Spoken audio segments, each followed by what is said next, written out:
नमस्कार दोस्तों, TET exam fever में एक बार फिर से आपका स्वागत है। फ्रेंड्स, इस वीडियो में हम लोग पढ़ेंगे फसलों के बारे में। तो फ्रेंड्स, यदि आपको ये वीडियो पसंद आती है तो प्लीज़ ज़्यादा से ज़्यादा लाइक, शेयर और सब्सक्राइब कीजिएगा। तो चलिए वीडियो शुरू करते हैं। फ्रेंड्स, आज का हमारा टॉपिक है फसल।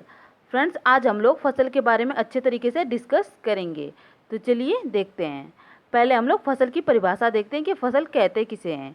तो जब एक ही जाति के पौधों को किसी निश्चित स्थान पर बड़े वृहद स्तर पर उगाया जाए तो इस प्रकार की प्रक्रिया को फसल उत्पादन कहते हैं। तो इसको आप लोग ध्यान में रखिएगा कि जब एक ही जाति के पौधों को किसी निश्चित स्थान पर, किसी प्रॉपर प्लेस पर बड़े वृहद स्तर पर उगाया जाए तो इस प्रकार की प्रक्रिया को फसल उत्पादन कहते हैं। जैसे चने की फसल का अर्थ है खेत में उगाए जाने वाले सभी पौधे चने के हैं। तो इसको आप लोग ध्यान में रखिएगा। चलिए आगे देखते हैं। फ्रेंड्स, अगला पॉइंट है फसलों के प्रकार। ऋतु के अनुसार फसलें 3 प्रकार की होती हैं: खरीफ की फसलें, रबी की फसलें, जायद की फसलें। इन फसलों को हम लोग अच्छे से एक एक करके डिस्कस करेंगे। तो चलिए देखते हैं। पहली फसल है खरीफ की फसल।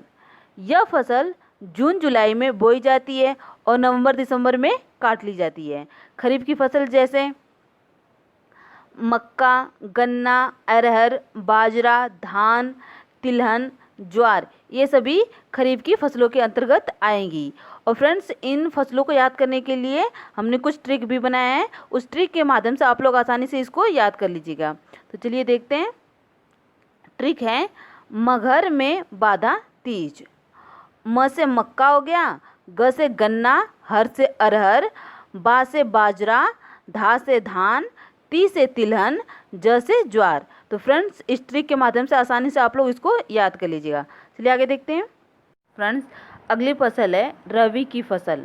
यह फसल अक्टूबर नवंबर में बोई जाती है और मार्च अप्रैल में काट ली जाती है। रबी की फसल जैसे आलू, जौ, गेहूँ, मटर, सरसों, चना, राई, ये सभी रबी की फसल के अंतर्गत आती हैं। फ्रेंड्स, इसकी भी कुछ ट्रिक हमने बनाई है जिसके माध्यम से आसानी से आप लोग इसको याद कर लीजिएगा। ट्रिक है आज गेहूं में मजे से भैंस चराई। फ्रेंड्स, इसमें मजे और भैंस साइलेंट है। ओके, तो चलिए देखते हैं। आ से आलू हो गया, ज से जौ हो गया, गेहूं से गेहूं, और म से मटर हो गया, और स से सरसों हो गया, और च से चना हो गया।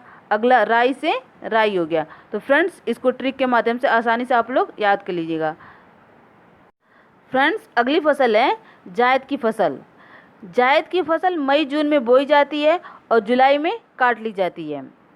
जायद की फसलें जैसे हैं खीरा, खरबूजा, ककड़ी, राई, तरबूज, उड़द, मूंग, ये सभी फसल जायद की फसल है।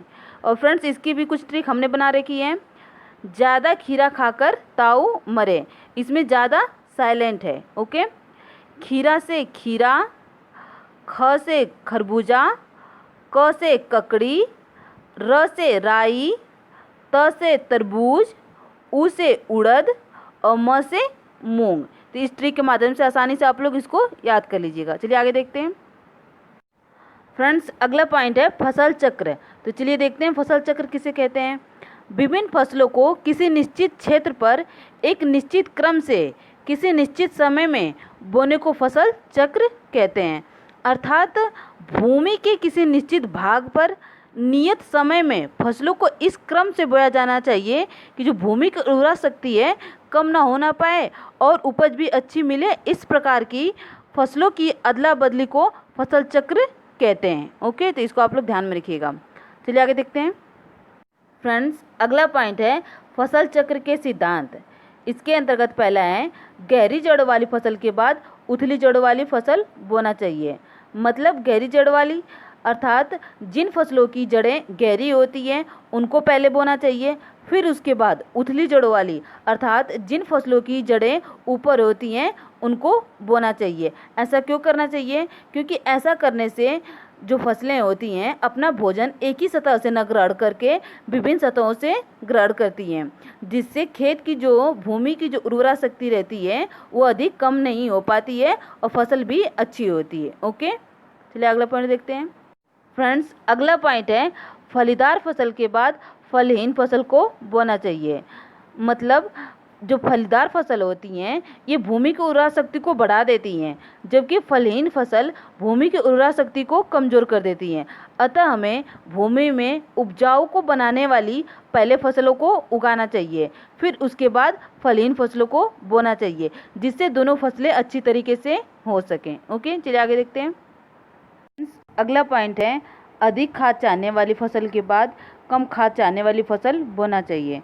मतलब जिन फसलों को अधिक खाद की आवश्यकता होती है पहले उनको बोना चाहिए, फिर उसके बाद जिन फसलों को कम खाद की आवश्यकता होती है उनको बोना चाहिए, जिससे दोनों फसलों की पैदावार अच्छी तरीके से हो सके। चलिए अगला पॉइंट देखते हैं।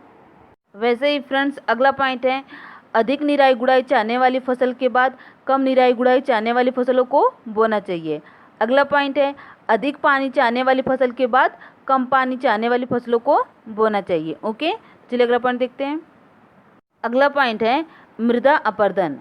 मृदा क्षेत्र में वनस्पति नहीं होने के कारण प्राकृतिक कारणों के चलते जब मृदा खंडित हो, टूट टूट कर बह जाती है, इसे मृदा अपरदन कहते हैं।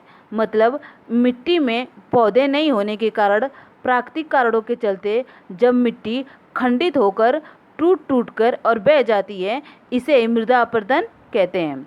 मृदा अपरदन के कुछ प्रमुख कारण हैं, जैसे वनों की कटाई के कारण, पशुओं के चरने से, नदियों की बाढ़ के कटाव से, भूमि के ढाल से भी मृदा अपरदन होता है, वर्षा की अधिकता के कारण भी मृदा अपरदन होता है, तीव्र वायु का चलना, इन विभिन्न कारणों से मृदा अपरदन होता है। चलिए अगला पॉइंट देखते हैं। अगला पॉइंट है, मृदा संरक्षण के अपरदन को रोकने के उपाय। पहला पॉइंट है, अधिक वन लगाया जाना चाहिए और उनकी सुरक्षा करनी चाहिए। अगला पॉइंट है, नदियों के आसपास की भूमि की सुरक्षा करनी चाहिए। अगला पॉइंट है, बांध एवं जलाशयों का निर्माण करना चाहिए। अधिक क्षेत्रों में कृषि करनी चाहिए और कृषि के तरीकों में भी सुधार करना चाहिए।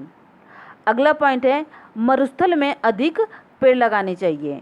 बाढ़ वाले क्षेत्रों में कटाव कम करने के लिए क्षेत्र के दोनों ओर वन लगाकर पानी को इधर उधर निकाल देना चाहिए। ओके, फिर अगला पॉइंट देखते हैं। अगला पॉइंट है, मृदा अपरदन के प्रकार। तो फ्रेंड्स, पहला अपरदन है आसफाल अपरदन। जब वर्षा की बूंदें सीधे मिट्टी पर गिरती हैं तब मिट्टी के कण मुख्य भूमि से अलग हो जाते हैं, इसे आसफाल अपरदन कहा जाता है। अर्थात आसफाल अपरदन में वर्षा की बूंद मिट्टी के कणों को अलग कर देती हैं। चलिए अगला देखते हैं। अगला पॉइंट है परत अपरदन। मृदा की ऊपरी परत के अपरदन को परत अपरदन कहते हैं। यह अपरदन समतल भूमि पर मूसलाधार वर्षा के बाद होता है। यदि आसान शब्दों में कहें तो परत अपरदन में मिट्टी के ऊपरी परत जल के साथ बह जाती है। चलिए अगला देखते हैं। अगला अपरदन है रील अपरदन। मूसलाधार वर्षा के कारण मृदा की कमजोर परत को हटना और कठोर मृदा में नालियों का बनना रील अपरदन कहलाता है। अर्थात मूसलाधार वर्षा के कारण मृदा की कमजोर परतें जो होती हैं हट जाती हैं और मिट्टी में छोटी व कम गहरी नालियों का निर्माण होता है, जिसे रील अपरदन कहा जाता है। चलिए आगे देखते हैं। अगला अपरदन है अवनालिका अपरदन। जब सतही जल की मात्रा बढ़ती जाती है, ढलानों पर जल का वेग भी बढ़ता जाता है, जिसके कारण धाराएं चौड़ी होकर अवनालिका में बदल जाती हैं और आगे जाकर अवनालिका बड़े बड़े गड्ढों में परिवर्तित हो जाती हैं, जिसे अवनालिका अपरदन कहा जाता है। यदि इसे आसान शब्दों में कहा जाए तो अवनालिका अपरदन में रील अपरदन की नालियाँ बड़ी होकर और विस्तृत हो जाती हैं और बड़े बड़े गड्ढों का निर्माण करती हैं। ओके, तो फ्रेंड्स, आज के लिए बस इतना ही। यदि आपको ये वीडियो पसंद आती है तो प्लीज़ ज़्यादा से ज़्यादा लाइक, शेयर और सब्सक्राइब कीजिएगा। धन्यवाद।